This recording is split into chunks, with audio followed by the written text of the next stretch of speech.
Do you like to binge watch TV? Did you know you could binge listen to podcasts? Head over to electronicmediacollective.com, where they have podcasts for days. You like podcasts about wrestling? They have that. Do you like podcasts about TV and film?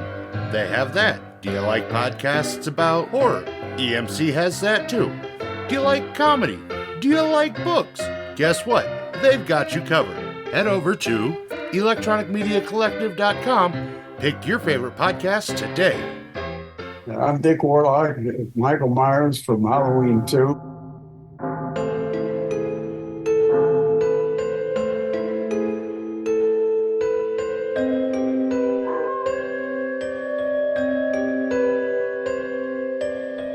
You're listening to Moose's Monster Mash. Welcome, Horror Hounds, to the 150th episode of Moose's Monster Mash. I'm your host, Moose. Had a lot of guests on, covered many topics over the years, but this one is very special to me. Anyone who knows me knows I'm very into the paranormal community and the things that are involved with it. And there's no bigger name in that world than the Warrens, Ed and Lorraine Warren. I mean, hell, there's a whole movie franchise around them now. That being said, please welcome my guest, their grandson, Chris McKinnell. Thank you very much for having me on, Moose. I appreciate it. So, before we get into all of that, you have your own cases and things. Are you a paranormal investigator, hunter, ghost hunter? Where do you kind of land on all of that? I do not like the term ghost hunter. I don't either. They're people. I don't hunt people. I help them. So I guess I would call myself a paranormal social worker. My job is to help both the living and the dead as best I can. Nice. So before we get into your grandparents and some of the cases and things, let's talk about you. If you weren't, part of this, paranormal family, per se, do you remember what that, first moment was that drew you into, the paranormal world? If I wasn't a member of my family, that's hard. I mean, how do you divorce yourself from that? My earliest memory is being locked in the museum when I was 3 years old. Oh, God. Yeah. I mean, don't get me wrong. It was momentary. It really was. But it was nighttime. My 2-year-old sister slammed the door behind me. I couldn't open the door. And my grandfather came running out of the office when he heard me screaming. But after that, I was terrified of the dark, of ghosts, of anything until I went on my first case when I was 16. But I grew up with some of my grandmother's gifts. And they were developing, and I had no guidance because my father, Graham McKinnell, he didn't like the paranormal, didn't believe in it. He didn't get along with my grandfather. And my mother never, ever liked the paranormal, never wanted anything to do with it. It scares the hell out of her. So for the longest time, they had me going to social workers and psychologists trying to deal with what I was going through. Honestly, I'm so grateful in a way for that, because now online on Facebook, we've got a psychic support group with 900 people in it. And these are just people who have felt lost and misunderstood and looking for guidance or looking to share what they've learned. And this is something my grandmother used to do with people. Now, when my mother got divorced and my family was more integrated again, my mom or my grandmother took me under her wing and helped me to understand my abilities. And really, I began to read auras and use my abilities for discernment, clairvoyance. Now I also have some mediumship abilities, but it's not something I've ever been particularly comfortable with. I'm a psychic who doesn't trust psychics without evidence. If you are somebody who's prone to believing in psychics, then my word carries a lot of weight with you. And my grandmother taught me that even the best psychic in the world is only right 60% of the time. That's a terrible average to change your life on. So I take that responsibility very, very seriously. And I only use my abilities in my work, and I never allow a psychic on my team to lead the investigation. Their job is to go in cold, not knowing a thing, document what they're feeling and thinking, and then they do not even share it with the team leader until after the team has done their investigation. That way we don't have any information bias. See, it seems like you've managed to find that like perfect line between your grandparents. You have your grandmother's gift and your grandfather's let's look for the rational before Yes. rule out the rational rather. That's a better way to put it. My grandfather was very prone. How do I put this? Remember, they started early, very early. I mean, as kids, they were being exposed to this stuff. And right after World War II, my grandfather and grandmother took 6 years, and my grandmother would go through newspapers around the country. You know, she'd go to the library and hunt the newspapers looking for anything that might be a haunted house. And then they would get in the car and go to that house. My grandparents were painters. They were artists. And they would paint the house on a plate. And then my grandfather would send my grandmother to the front door to offer to sell it to them. And that's how they would get in to let my grandmother use her abilities to figure out what was going on in that house. But for the first 6 years, they didn't even believe in demons. And up until the 60s, when the Perrin case came, they hadn't dealt with anything remotely deadly or difficult. That was their first really bad case, and they really didn't know what they were doing. It took 10 years for that to get pretty much settled. And my grandmother said so, that this was something that they had never encountered before. By the 70s and 80s, with the satanic panic of the 80s especially, my grandfather really believed in that, really invested into that. He even wanted me to go undercover with a satanic group for the police. Luckily, I was 18 years old. My mother said, no, there's no way in hell he's doing that.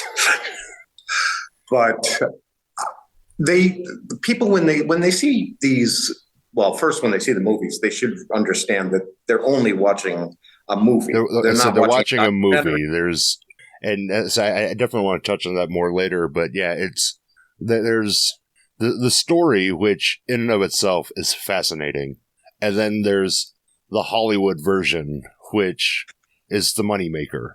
Yeah, and there's very little that's real there. Very few details have been preserved. As a matter of fact, the next movie is a case I worked on with my grandparents in my last year in college. And I have no idea what they're going to do with that film. I know I won't exist. I mean, the character of my mother is still a teenager in those movies. I mean, my mom was a teenager when I was born, but from what I saw on the preview or trailer, I think she's supposed to come under possession. My mom's not a psychic. My mom has never had anything to do with this. It's the most ludicrous thing. I couldn't even watch the last Annabelle movie because of it. You got to be kidding me. But even when you watch the old documentaries or the old interviews with my grandparents, you need to keep in mind you're looking at a snapshot in time. You are not looking at what they believed at the end. They were always learning. They were researchers, just like I am. My work has taken me all around the world. And that's because of my grandparents. My grandmother always supported me. My grandfather, on the other hand, he had a harder time with it because in the 70s, when parapsychology started to really pick up, he really disliked that idea. He said, that's taking God out of it. These people have no idea what they're doing. So he had a prejudice against psychology, and I studied psychology.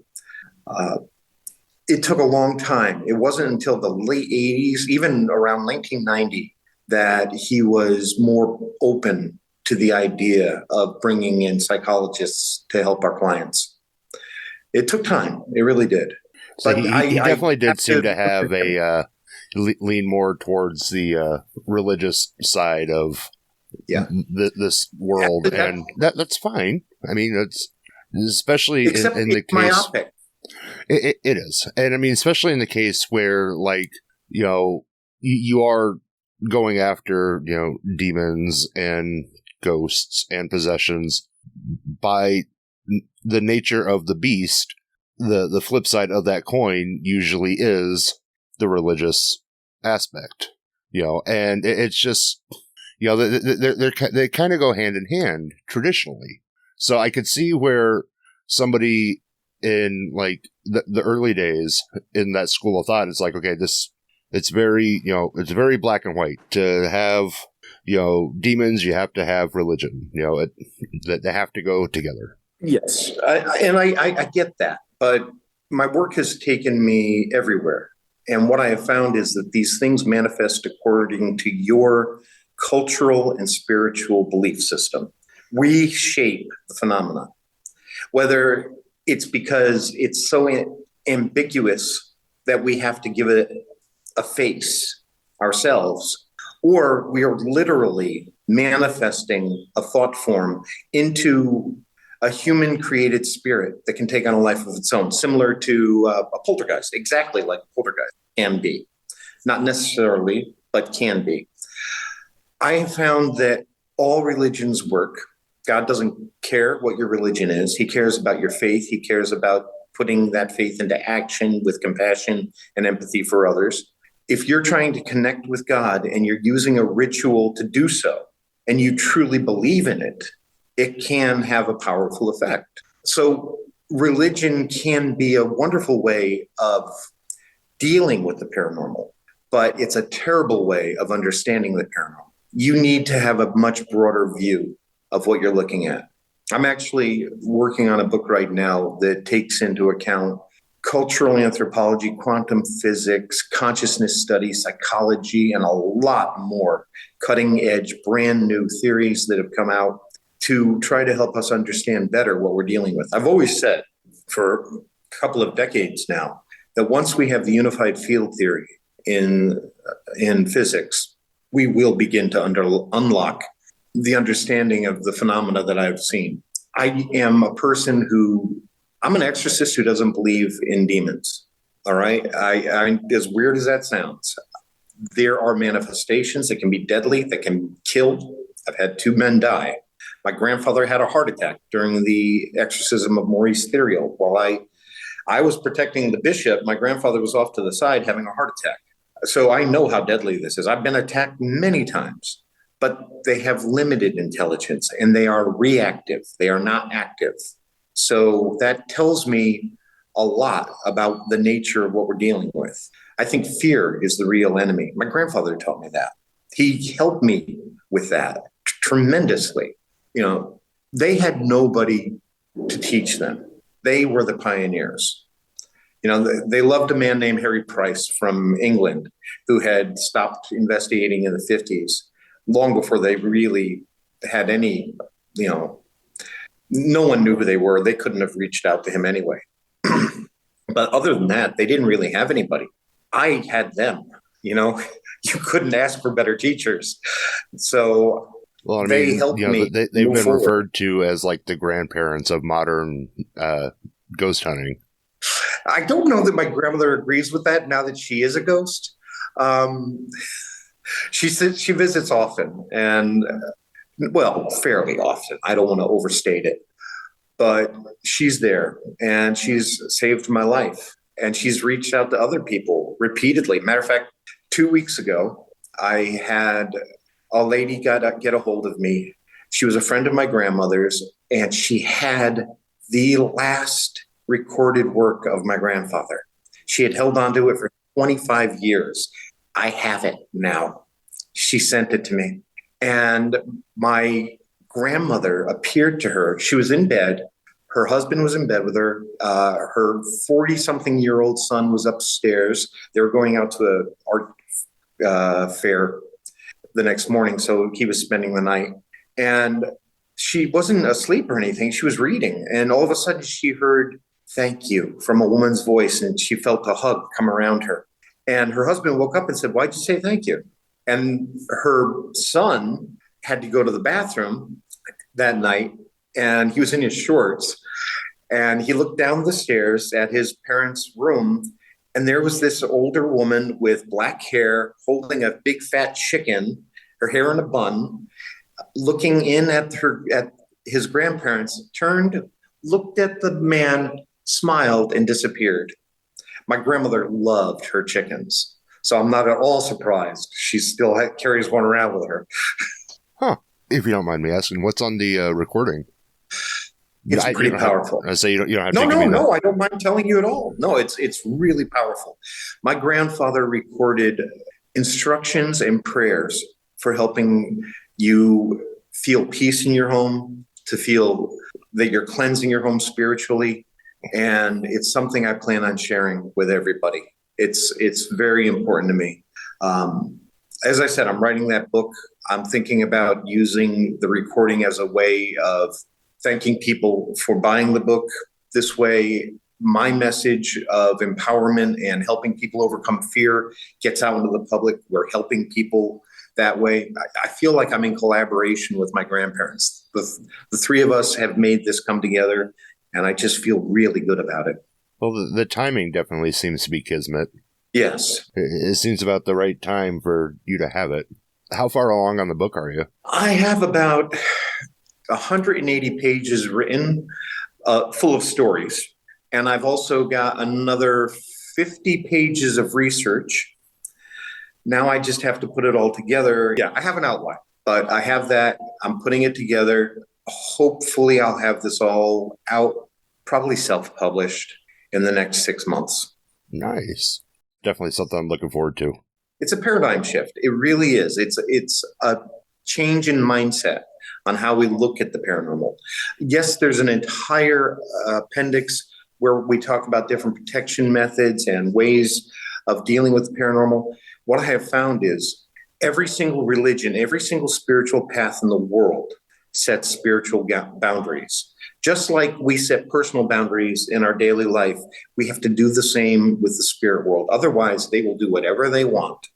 So if you're dealing with a human spirit, well, honestly, a house cleansing is probably not going to be very helpful because they still have free will.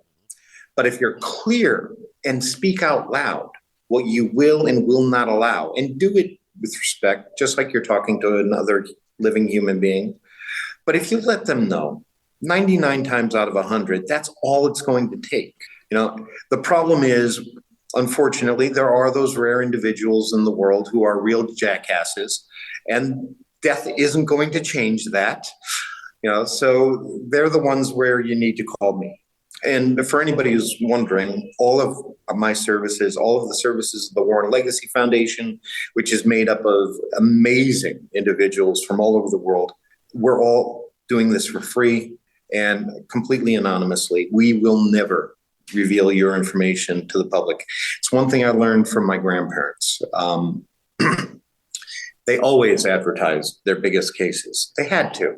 Back in the day, that's the only way they could be known, so that they could help people. They, you know, for the first 20 years or so, nobody knew who they were. But as I mentioned earlier, they weren't really working on very big cases.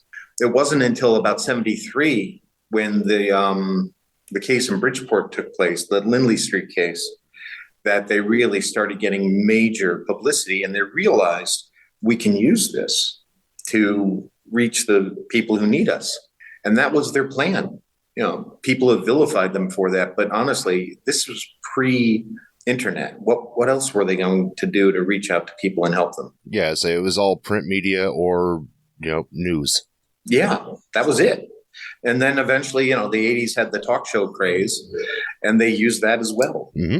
Hell, I used to. I was on Geraldo and all sorts of shows back in the day, but I hated it. Then they had like their own weekly cable show. Yeah, that was a public access program. And my mother's husband was the interviewer. He just always wanted to be in the public eye. That was his thing. That tracks. Yeah, he's never been on an investigation in his entire life. My mom wouldn't allow it. I like your mom. I haven't met her, but I like your mom. I love my mom. She's not too happy with me right now, but I love my mom. I can see why.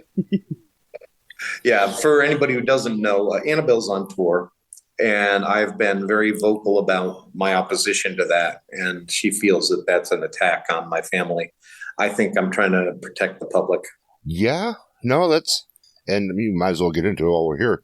It's a very strange thing to do. I mean, you have what is frequently referred to, whether, you believe it or not, the most haunted item, or the most, feared or, respected item from the museum that should just be off to the side. Just don't put it over there.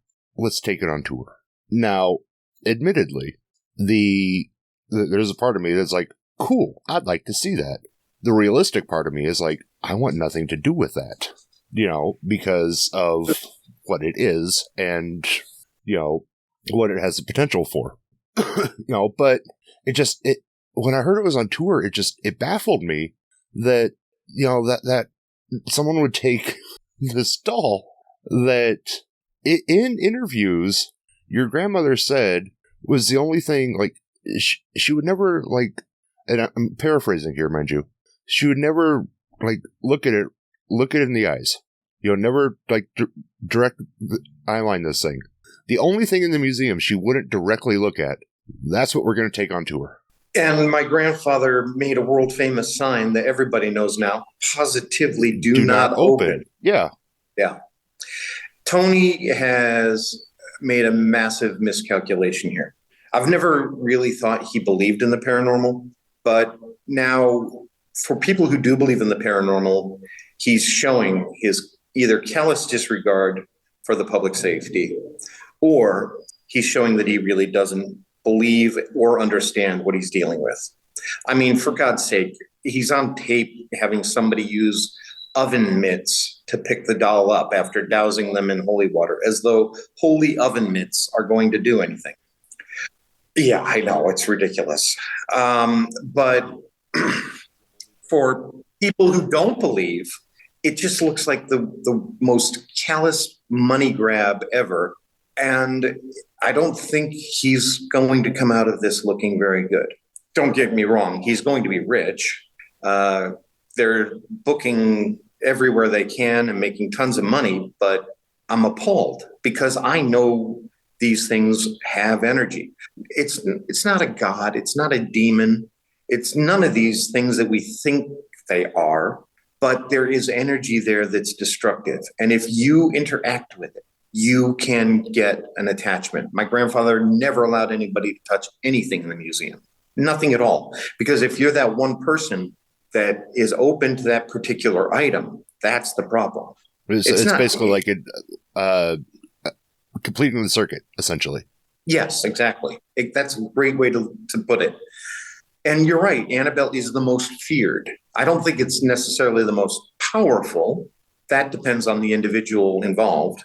But it's certainly the most feared. I have to put out fires constantly where people think it's escaped, or it's started plantation fires, or helped prisoners escape. None of which is true, but the hysteria is there. And I've said this publicly already, it doesn't even matter to me if this is the real doll. The fact is, it could be a fraud. It could be a stand-in.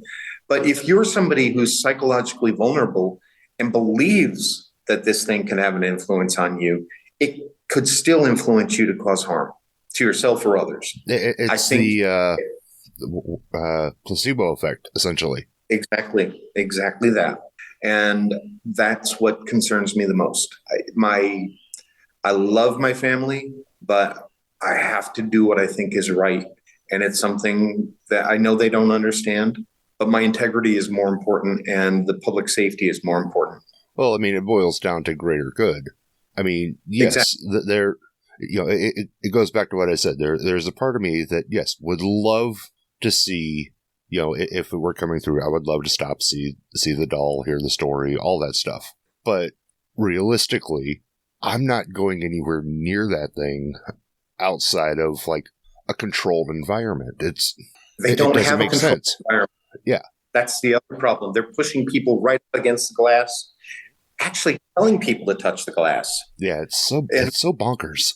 Yeah, these are not professionals. Well, I take that back. Nobody is a professional in this field. Nobody's an expert in this field. I've got 44 years experience, and I'm barely a halfway decent student. I mean, we're constantly learning. We're constantly adapting our theories. If I shared with you the number of different ways I've tried to understand this over the years, you'd be astounded. I know the phenomena exists. I've experienced it. I've documented it, but I don't believe in the superstitious explanations behind it. If you went there to hear the stories, you would hear stories, but I'm not sure you'd ever hear facts. Well, and that takes me to the question I had regarding a tour, not necessarily this tour, but with all the artifacts gathered in the museum, is there a right way, not necessarily taking the artifacts, but like slideshows and things like that and maybe do a virtual video with it and take the tour take the museum on tour rather, and tell people the history behind the things and stuff like that? Of course, and that would be the ethical, responsible way to do it. My grandparents talked about not all, they talked about a lot of their cases during their lectures. That was what I did. That's what I do. When I get to do my lectures, I share what I've learned through using my cases to illustrate my lessons. And I think that's a wonderful idea to do it that way. Unfortunately, Tony's not a public speaker. Not really. And I don't think he's got the ability to hold an audience that way. It's a shame because there's a lot of stuff, there's a lot of history in there. Yeah. Well, I don't know how well my grandfather documented it. He always put everything on cassette tape. So I've always wondered about that. I asked to see his files, and Tony said there were none. Of course, he didn't want me anywhere near anything, so I really don't know for sure. So you mentioned your first case you went out on, you were 16. Yep. What? I had other experience before that, watching my grandmother work, even at 14. But my very first real overnight haunting was 16. Which one was that? You've never heard of it unless you've watched some of my interviews. It was in a place called Lee, Massachusetts. It was the most over-the-top poltergeist case I've ever experienced in my entire life. It was something straight out of Hollywood, and I am amazed it hasn't become a movie or a book. I don't understand what my grandparents were thinking. I mean, they did books for everything. Why they didn't for that one, I can't imagine. It was unbelievable. And we have an actual picture of the entity. It's like, I want to hear more from your side, but just from the little bit that I picked up from, I don't remember if it was like from one of your YouTube things or an interview, but you essentially have, and like you said, this is absolutely something that would make either a great read or a great movie. You have backfired blessings. You have this kid that, you go from this small kid to this like hulking mass, and spectral kid, spectral child into this hulking mass. The homeowner's taunted with her own rosary beads. Like I hate to put it this way, but it's a gift that keeps on giving as far as like entertainment value goes. Yeah, for Hollywood, it would be a boon. In reality, I was afraid of the dark. Yeah, I was afraid of the dark, and my grandfather has me in this place. It terrified the crap out of me. Yeah, no, like I was watching a little bit about it, and I was just like, "There's no way I wouldn't have made it through the night." And yeah, well, you didn't have your grandfather watching you to make sure you didn't bolt. Yeah. What I didn't hear was how that case ended. Yeah. Well, just so your audience has some idea of what this was about. The family had moved into a row home they had inherited from the man's uncle.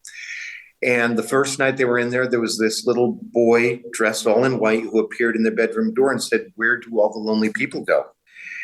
The woman called her local priest to do a house blessing, and the child never appeared again. Now, at some point, they had seemed to discover, and I don't know if I've ever mentioned this before, that this child seemed to be the ghost of the uncle's twin brother.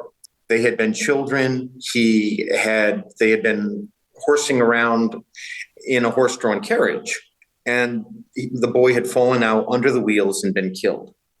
So there was empathy there already for this child. And they did the blessing, and then this hulking black sheep appears instead. The husband was working in the mill overnight. He was on a rotating shift. And this thing came into the bedroom, picks up the woman's rosary beads from the bedpost and twirls them as if to say, "You think these are going to stop me?" As she's running out of the bedroom to get to her first daughter's room, the attic stairs come down on her forehead and slam her in the head, knocking her to the ground. When she finally came to her senses, she was able to open the door and get both of the girls out. They had to remove most of the heavy furniture because it kept flying around the room or the house. It was a tiny house, a basement and 2 floors, plus the attic. And when we arrived, after they called us, it was just myself, my grandfather, and a man named Paul Bartz. My grandmother, for some reason, didn't come that night. The whole house was shaking from pounding in the walls. And the family, the husband and wife wouldn't even go in the house without us. So we walked through the house. In the upstairs bathroom, the only bathroom in the upstairs, the giant crucifix was turned upside down, just like out of Hollywood. And then my grandfather has me sitting in the master bedroom waiting for something to happen while they're using Holy Church incense to try to rile this thing up. By the end of the night, 3:00 in the morning, the woman is screaming that her face is on fire. We put the flashlight on her face and we watched 3 claw marks appear and blood dripping on her chest. We watched the pot that had Holy Church incense in it fly out of the kitchen straight at my head and just barely miss me, hitting the window behind me. The pot was a heavy steel pot that crumpled and the window didn't even break. Jeez. There were 2 hulking black shapes on the stairs, on the landing of the stairs, looking at us. And we could even see them in the dark. But then the woman screams she wants to get out. And I'm like, "I'll help." I'll find the door. Yep. I ran right to the front door, and the lights are going on and off, and the door won't open. And I'm like 3 or 4 feet away from these hulking black shapes. And then the recliner I had just been sitting in flips over and tumbles across the room toward me. And then the door opened by itself, and she and I escaped. And we left my grandfather sitting there calmly. He was on a radio interview over the phone, talking and telling people what was going on. I thought, I have never seen anything braver in my entire life. And after that night, I went home and I slept with the light off for the first time. I had faced my fears and I had freed myself. And that's the thing I want to teach people. But we had at the time, Father McKenna, later Bishop McKenna, come into the house. He did a house cleansing. And I was not there, but I was told that the whole house filled up with black smoke. And then everything cleared out. For a while, everything seemed fine. But then in May, so we're talking about 9 months later, this was just as I was about to graduate high school, we got another call and we had to go back with my grandmother this time. The fires were starting on the glass cover of their photographs on the wall. And the woman was in the basement doing her laundry, and she felt this sharp, piercing pain in the top of her head. And when she reached up, it looked like she pulled 2 claws out of the top of her head. I asked her, "Do you mind if I take those?" I was already going to summer classes at UConn, the University of Connecticut, and I wanted to bring them to the zoology department. I'm a skeptic. I always want to know what I'm dealing with, even then. So she gave them to me, and the zoology department analyzed them and said, "No, these are not claws. This is the first premolar of a 1 to 2 year old domesticated pig that had been broken in half, and the roots of the tooth that looked like claws had been shoved into the woman's head. So we had Bishop McKinnell come back, do another house cleansing, and after that, everything was fine. Nothing ever happened again. So that's how that was resolved. Sorry for the long I loved trip. it. And I'm sure the listeners are going to love it too. Did Bishop McKenna help a lot on a lot of cases? He was a mentor of mine. Yeah, you see, the Roman Catholic Church, the Pope will tell you, yes, this is real. We really need help. They're now offering demonology courses and teaching exorcism to people who are not even Catholic at the Vatican. But if you get down to the Archdiocese, that's a different story. And they are more worried about publicity and looking archaic. And parish priests are not trained in this. It's not something they deal with. They don't even believe in it. Most of them look at it simply as mental health issues. And I don't blame them. Most of the time, that's what it is. But even when there are mental health issues, that doesn't rule out the paranormal. Actually, it makes it much more likely.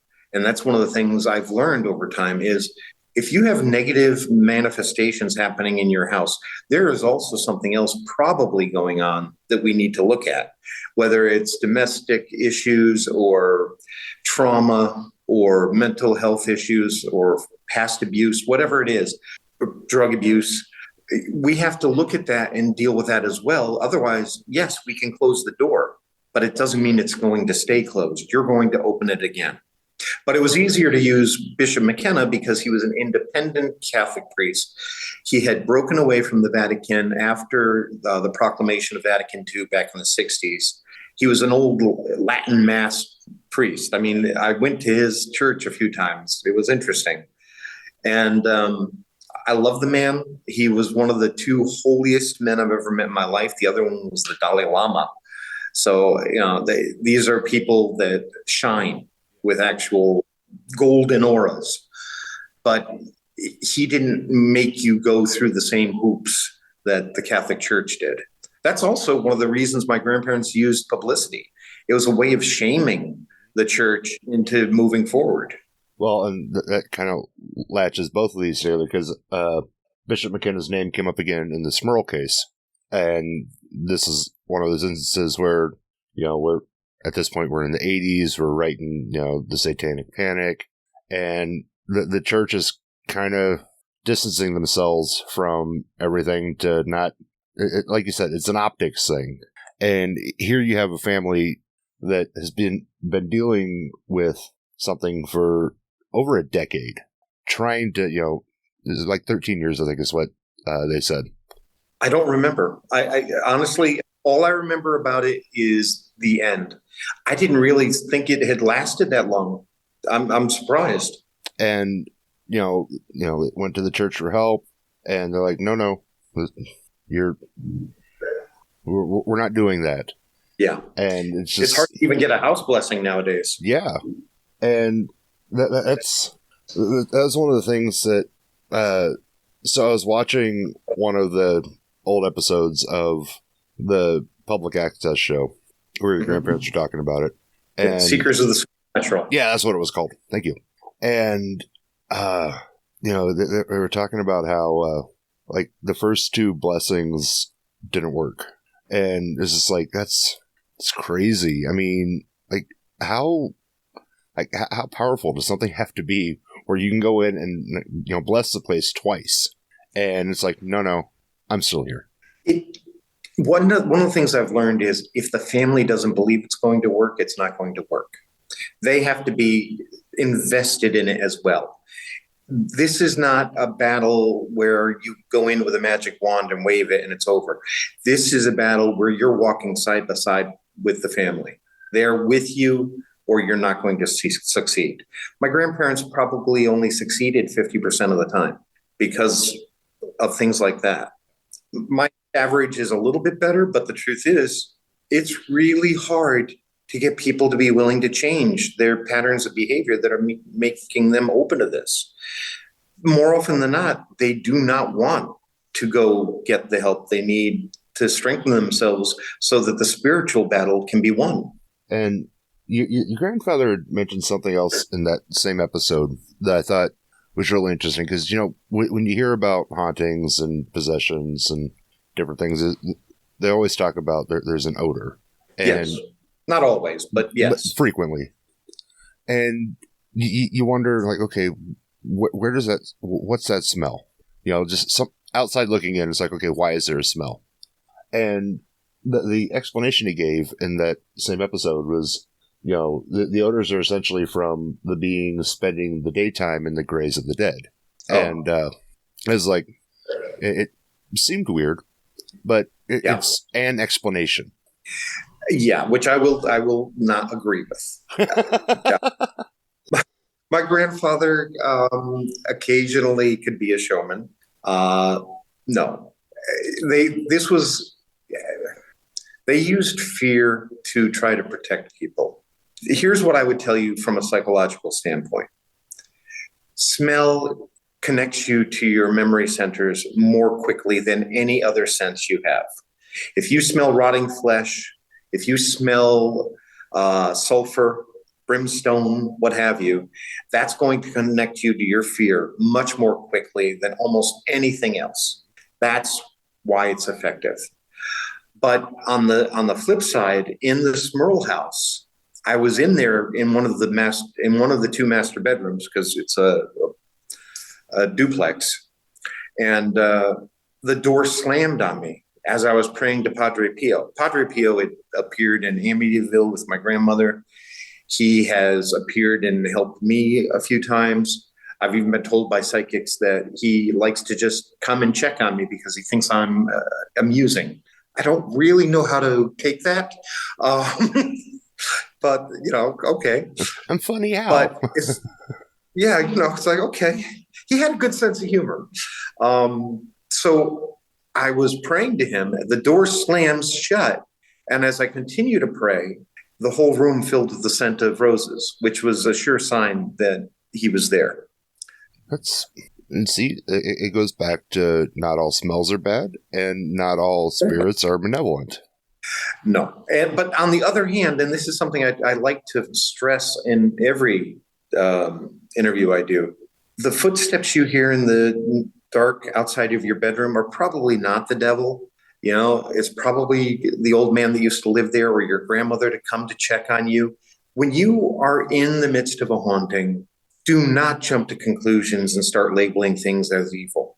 Human beings need to put a face on everything. We are more afraid of the unknown than we are of the devil. We would rather call it a devil or a demon, so we have something we can latch onto, and then maybe we can solve it. No, be comfortable with the unknown. If something flies across the room, that doesn't mean something's trying to hurt you. It's trying to get your attention. Spirits don't have fine motor control. An explosion of energy is the best they can do. Now they can do energy manipulation. That's real easy. So the lights flickering, the TV going on and off, that kind of thing, that's very common. That's nothing. But that could also be you. That could be an out-of-control psychic who's throwing off a lot of energy and interacting with their environment. That's EMF. And we pump it out, not to a great extent, that's true. But I think psychics have the ability to do far more. While we're on the topic of devils and such, let's circle back to a picture you sent me from, I think it's Sandy Hook? Oh, the demonic devil Yes. statue. Yeah, it's from Newtown. Sandy Hook is a part of Newtown. Okay. I grew up there. Well, 5 years. And listeners, I'll have this. I'm going to put the picture in the episode description. This is a creepy looking idol. Yeah. What was that case all about? This was around 91, I think. It would have to have been around there. It would have been 89 or 90 because I hadn't yet left for Europe and the Middle East. My grandfather had gotten a phone call from a married couple. The woman was very pregnant. They were living next door to a funeral home on Main Street in Newtown, and they were having phenomena. The husband was acting very strange. She said he was under possession. I always took that with a grain of salt because you never know what that actually means. So I went there with another man and we spent the night. And I was after interviewing them, we decided we'd spend the entire night. They gave us the bedroom across the hall from them. And around 2:00 in the morning, we're both woken up by the woman screaming. And the guy with me is grabbing me, holding me, saying, she's screaming, she's screaming. And he's in the way of the door. So I push him and I say, I know, get out of my way. He ends up on the floor. I run across the hallway and her husband is actually under possession and levitated over her body in bed, her very, very pregnant body in bed. I ran, I tackled him, and we ended up falling onto the floor. I was on top of him. My colleague came up from behind. He's throwing holy water on him. I'm screaming, by the power of Jesus Christ, I command you to be gone. At the time I was Christian. I'm not anymore. And we eventually got him out of that. I kept going back. My colleague never returned. He was like, no, I'm out. No way. But I kept going back. And one morning I was coming out and there were 4 men in a car waiting for me. And they chased me. And I was going down these back roads trying to get away. And I knew Newtown. I mean, I walked those roads constantly as a kid. So I was able to get away. But a little while later, and I cannot remember, I'm sorry, how long it was. But a little while later, there was a hunter out back behind the house, pretty far back, and he found this statue. And there was like a makeshift altar with a big stone. There was melted wax, etc. And it was obviously being used for rituals. My grandfather and grandmother came to the conclusion that these were Satanists who had chased me. And they had been using necromantic energy from the funeral home, trying to manifest something and make it come through. And that there was some kind of spillover that was attacking this family. Now, I don't know if that's true. At the time, I was too inexperienced. I was in my early 20s, mid 20s. And I didn't yet have the experience to ask the right questions.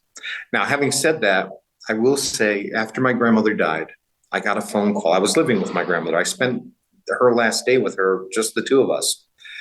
And after she died, I got a phone call from the lady of the house who had, the pregnant lady. And she wanted me to know that she had never forgotten what we had done for her and her family. They had gotten a divorce, but she went on, got remarried, had lots of kids, lots of grandchildren, and a wonderful life. And she just wanted to thank me and my grandparents for all we did. So I thought, wow, it's nice to know how things turned out, because I didn't know. So at least you got a happy ending. Yeah, exactly. You had said something in the process of all that that reminded me of another note that I had. You had said that you had done the, Jesus Christ compels you, etc. And I had in my notes that over the course of the years, you'd met one of the priests from the actual exorcism that The Exorcist was based on. That's right. Yeah, I was 14 years old. I was on a lecture tour with my grandparents. I don't know for sure if we were in Missouri or Ohio. But after the lecture, this little priest comes up to us and introduces himself and tells us who he was, that this is what he had taken part in. And I was just so impressed at how humble and sweet and quiet he was. He actually reminded me very much of Bishop McKinnell. Bishop McKinnell couldn't have been more than 5'2", and he talked like this, very, very quiet, just the sweetest little man. And yet, wow, what a powerhouse when it came to the spiritual world. It reinforced my growing belief, even that early, that you cannot do this work with ego. This isn't about you. I tell my clients, the families that I serve, you don't thank me, because they all want to thank me. And I'm like, No, you don't thank me. When it goes right, you thank God. When it goes wrong, you blame me. Like, I'll take the blame. He gets the credit. Exactly. You know, when ego's in the room, God's pushed out. Yeah. So we know your grandparents worked on like literally thousands of cases. Mm-hmm. And as much as I would love to dive into all of them, there's no way we have time for that. Nor could I possibly tell you them all. I don't know. So I do want to get yours, well, the family perspective on two of them, Amityville and Annabelle. Yeah, sure. Probably I would say the two most famous. One, Annabelle, with being on tour in the movie franchise, and Amityville being Amityville. Infamously so, yes. Yeah. So let's start with Annabelle. Sure. I think everyone at this point knows it was a doll that was, she was a doll given to this nurse by her mom, and It was a secondhand thrift shop doll. Yeah. A Knickerbocker Annabelle, or Raggedy Ann doll. Sorry. And then it started to kind of show signs of life, essentially. Its arms levitated up onto the kitchen table one morning. That was the thing that made them like, oh, wow, there must be a spirit in the doll. The problem is... See, I would have got rid of the doll right then. Like that's the end of it for me. 1970. It was the age of Aquarius. They're all like love and flowers and hope. And I don't love anything that much. Well, they thought there must be a spirit. So they contacted someone who claimed to be a medium. Another reason I don't trust psychics without proof. And this, after a series of seances, they came up with this backstory, which turned out to be completely fictitious, that this was the spirit of a little girl named Annabelle Higgins who died in front of the house and was now just looking for somebody to love her. Now, these are two nursing students. I say, and it's such a sweet story. It is, of course. So they started babying it. They talked to it all the time. They had it at every meal. They slept with it. They bought a bracelet, which is still on its wrist today. And they treated it like it was a little girl. It started acting that way.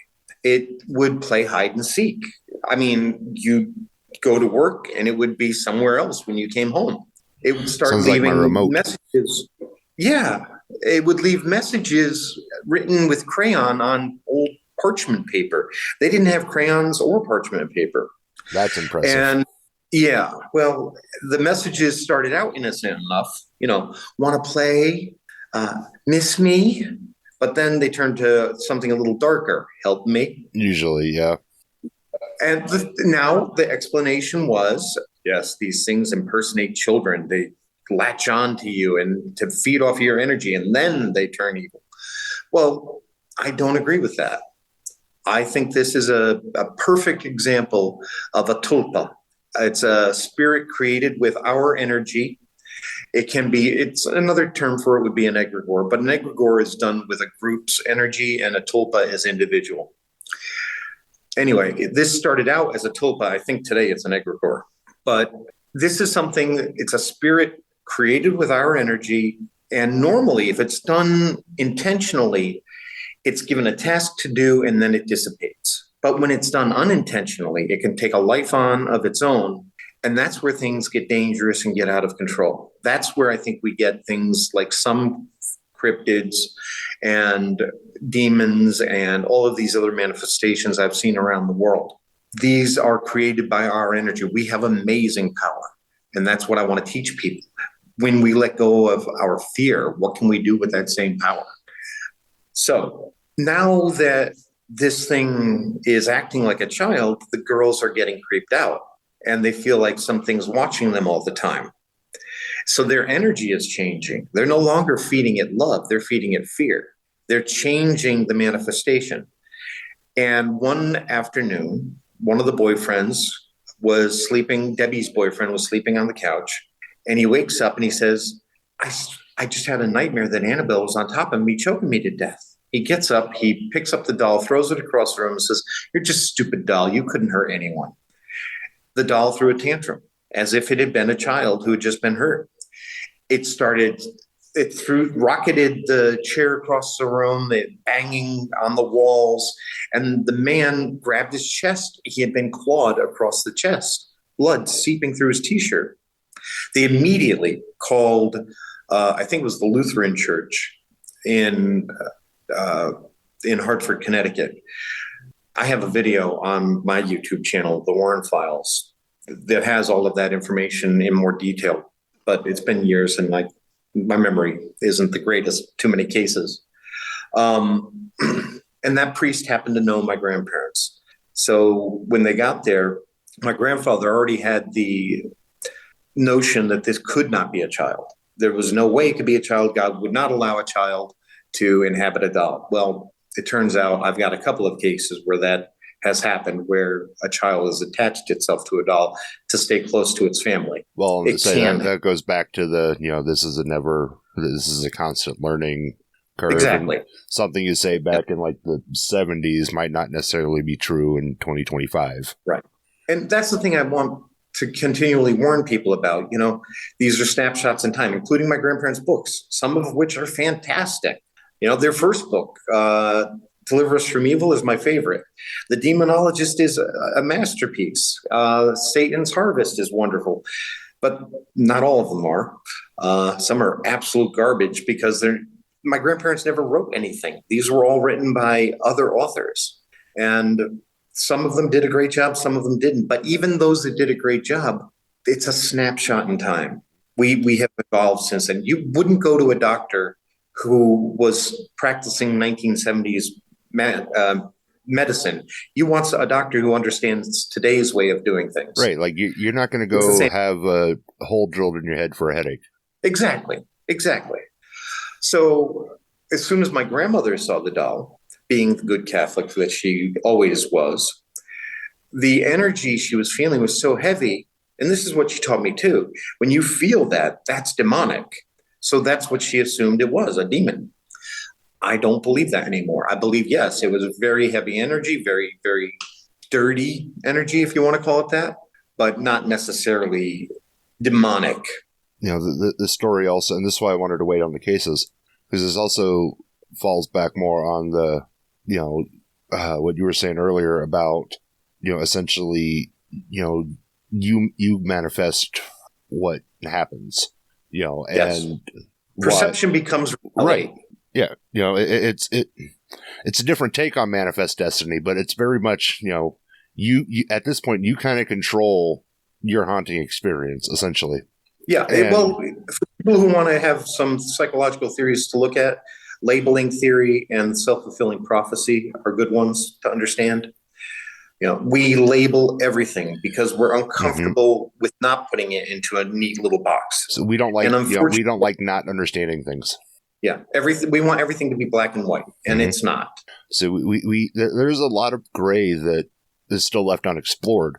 That is just, we're uncomfortable in gray. It's human nature. We don't even understand our own world. Right. Most of the ocean is still completely unknown. And NASA said that there are more living worlds in the universe than grains of sand on Earth. Our level of ignorance is extraordinary, and we need to have some humility when we're approaching our understanding of reality. All we've got are theories. We don't have facts. Yeah. And that's especially in the world of like the unknown. The theories help find an understanding. It is this isn't a world of black, especially the unknown is not a world of black and white. The paranormal is not black and white. It can't be. It's, you can't, just walk up and be like, okay, that's, this type of, the reason you're being haunted here is because of this, or this is this type of thing. You can't classify it down like you do animals or plants, or, that's not how this works, because we, like you said, we don't have a decent enough understanding of, really a lot of things. The same phenomena can have 3 different causes or 5 different causes. Yeah. Which I think feeds the skeptics, and I'll touch on that before we wrap up. But, it's just, I think theories the theories help people sleep better at night. And at the end of the day, that's what it's, if nothing else, that's the best anyone could hope for. It's that gives people closure. It gives them, something, that gives them that hope to grasp onto, that it's not just this unknown thing that's happening for no damn good reason. There's a rhyme, there's a reason, there's, this is why it's happening. Okay, cool. I can work with that. I might not like it, but I can work with it. Yeah. Human beings are storytellers because they need the story. Mm-hmm. And speaking of story, Amityville. Yes. This story has spiraled into a million different offshoots in movies and books and comics, and just for a haunting that is probably one of the most debated hauntings that I've ever read about.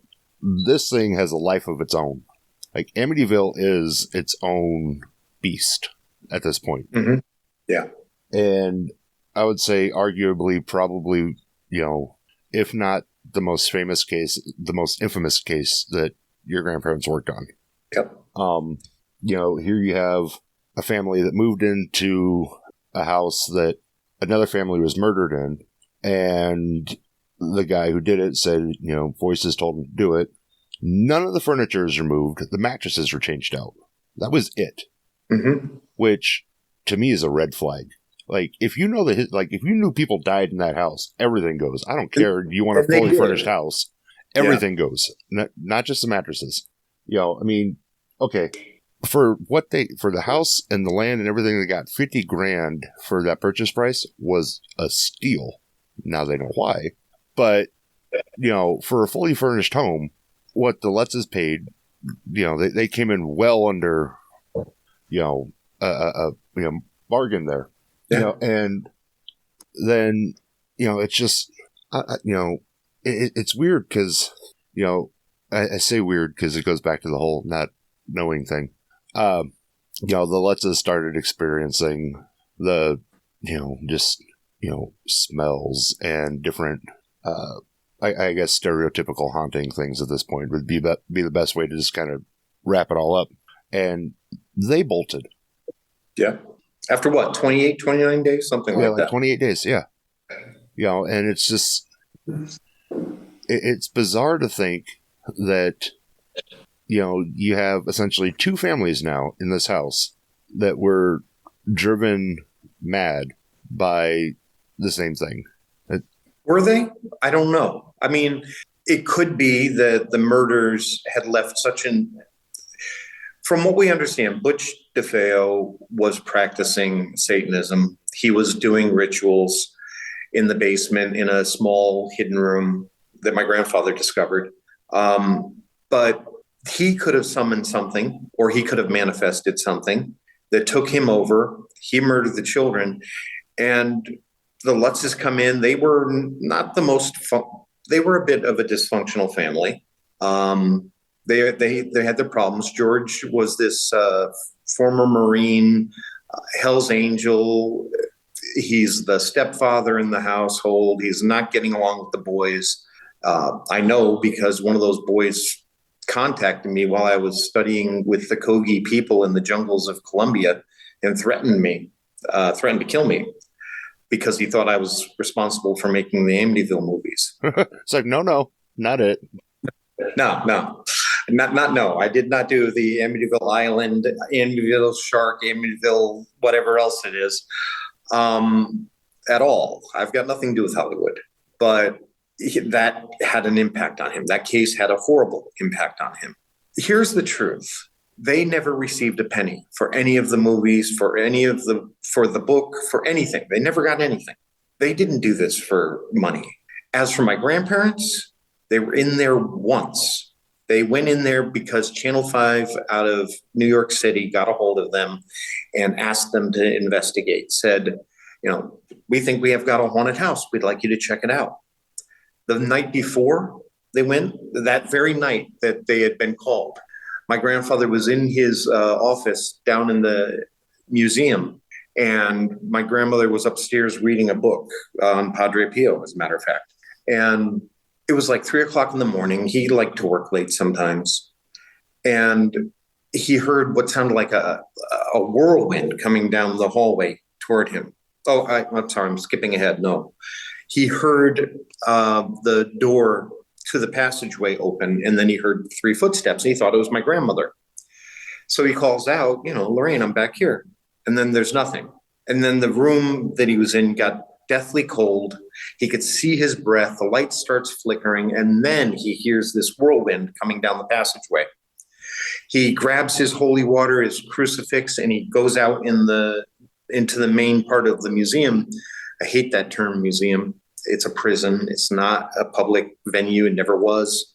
But he steps out there as this black mass comes swirling into the room and stopping near where Annabelle was. No connection to Annabelle, just that's where it was. He advanced on it as it's starting to take form, throwing holy water on it, commanding it to be gone, brandishing his crucifix. It does nothing. He goes even closer, throwing more holy water on it. It now spins around, goes back down the corridor, and my grandfather knows it's going for my grandmother, for his wife. But he couldn't go down the corridor. He didn't want to be caught in that tiny enclosed space with this energy. So instead, he went out the back entrance outside, and he's running out on the backyard, going up the steps to the porch and then into the kitchen, hearing what sounds like animals fighting to the death. And there were no animals doing that. It was just scare tactics. My grandmother hears this thing coming at her, smashing around the house. She said it sounded like it was searching for her. That's not accurate. It knew exactly where she was. It was scaring her. But she's on the bed with her dogs, always with her animals. And she's terrified. She gets up on her knees on the bed. The dogs are hiding behind her. She grabs a rosary. She's got that in her hand. She's holding Padre Pio's book in the other hand as this thing comes swirling into the room in front of her. She's terrified. She's just holding up the crucifix. And just then, my grandfather comes slamming through the back door of the kitchen, and the thing swirls around, goes into the living room, and between the living room and the kitchen is this little dining room with a fireplace, and it goes up the fireplace, and it's gone. And that's when they knew whatever they were dealing with, this was going to be one of the worst they ever imagined. When they went in there, they went in with Channel 5 News. They had reporters with them. You'll see that in photos. All of the photos in there were taken by news photographers. Online, some people have said that that's me in that famous photo of a child looking from a bedroom doorway. No. I was 12 or 13 and I was terrified of the dark. You couldn't have got me in a haunting at that age. But one of the female reporter who was in that house with them has followed up with all of the owners since then. And even though they haven't gone public, they've almost all said that they've had experiences and it has terrified them. As a matter of fact, the last time I heard was 6 years ago. And there had been a couple in there in their 40s, and the husband had dropped dead of a heart attack. She said he was perfectly healthy. She blamed the house for his death. My grandmother felt that this was the worst.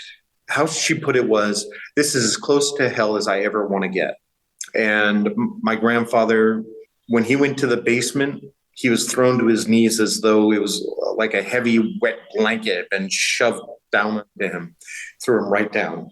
So they had a lot of respect for that house. But it was only that one weekend or day, excuse me. It wasn't as though they were there for weeks or investigating forever. It was just an investigation, one out of many, many, many. It just happened to become world famous. Well, and it's interesting that you'd said that, I think it was like 5 years ago, that the husband died of a heart attack. It would have been six years ago I heard that, yes. Because your grandmother had mentioned that, almost everybody that, had been involved in that investigation had heart issues after the investigation. Well, my grandfather had heart issues, but he didn't have his first heart attack until 1980 85. But yeah, I think So, she had mentioned yeah, like doubt that the Annabelle camera had guy anything that was with him and I mean, somebody else had heart issues after the investigation was over. well, heart disease was the number one killer back then. I don't And know it if it still is. I mean, it's at least up there. You can hear my skepticism. I mean, I have to look for the natural over the Right. supernatural always first. And for me and I hate using this as a fan, it's those coincidences between, things that were said back, I think this is an interview back in like the late 80s. And then, an interview I'm doing now, it's like, oh, okay, that's kind of a cool connection, and like I said, I hate saying that, I'm a fan of the cases because that seems weird to me because these are real people, real things. Terror. I'm fascinated. I find it all very fascinating.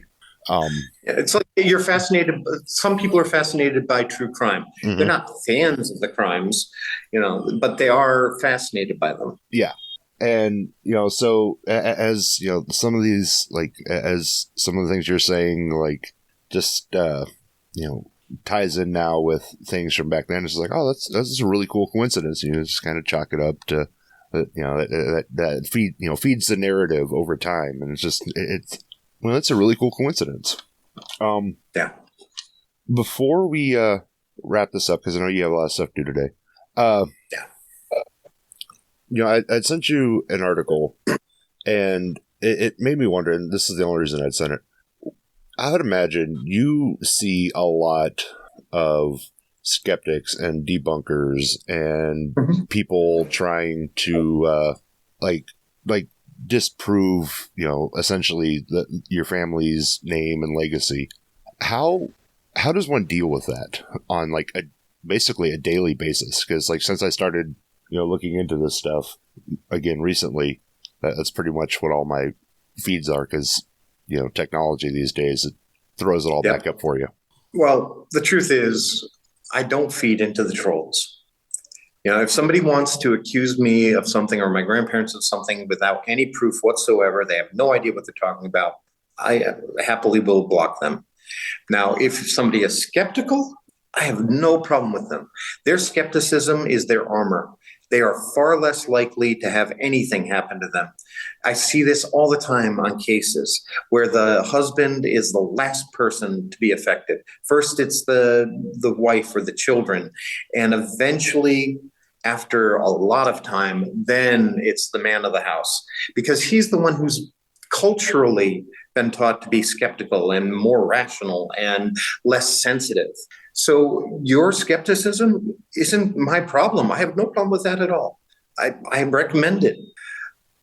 I'm here for the people who are already being troubled and know that they're being troubled. They're the ones I need to reach.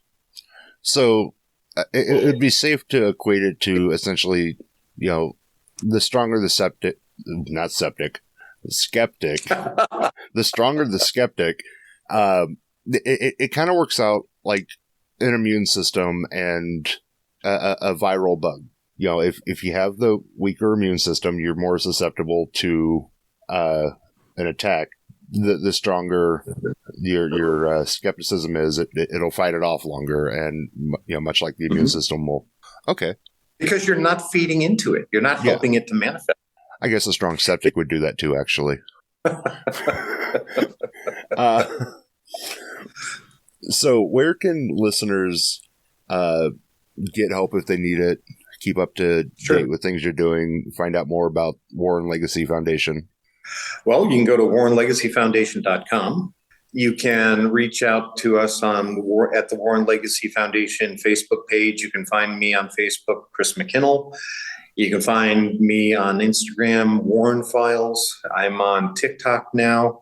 I'm only using these platforms as a way of reaching people who need help. For many decades, I hid. I liked not being known. But with my grandparents, the way they are, now basically gone. I'm not going to say gone, but basically, physically gone. Yeah, I'm needed to step up and be there. So that's the only reason I do these interviews, is to let people know we're there. If you need help, go to our website, warrenlegacyfoundation.com. There's a link there. Please fill out the form. If you're an experienced person with at least 5 years of in-home investigative experience and you want to join us, we also have a membership application there. Please fill it out. We would love to get good, qualified people who are able to help. Hear that, guys? You can help. And as always, those links will be in the episode description. And you can find me and other great podcasters over at electronicmediacollective.com. Be sure to follow me on Facebook at Moose's Monster Mash and YouTube at Moose Media Inc. And Chris, I cannot tell you how happy I am that we were able to sit down and do this. I've been trying for years to figure out a way to talk to somebody in the family. Everything happens for a reason, and time happens when it should. And it's fun that I finally was able to get this done for the 150th episode of the podcast. It's a real honor to put on that episode. Thank you very much. Because, like I said, I am very fascinated with, the family legacy and all the casework and all the good they did for people. And, my 2 cents towards everyone trying to debunk it and everything like that. At the end of the day, people felt better when they were done, so who cares? But Chris, thank you so much for coming on. I hope to have you back on after you finish your book, and we'll talk about your book.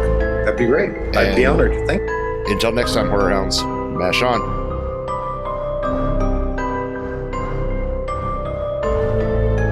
This has been Moose's Monster Mash. Come back for more chills and thrills if you dare.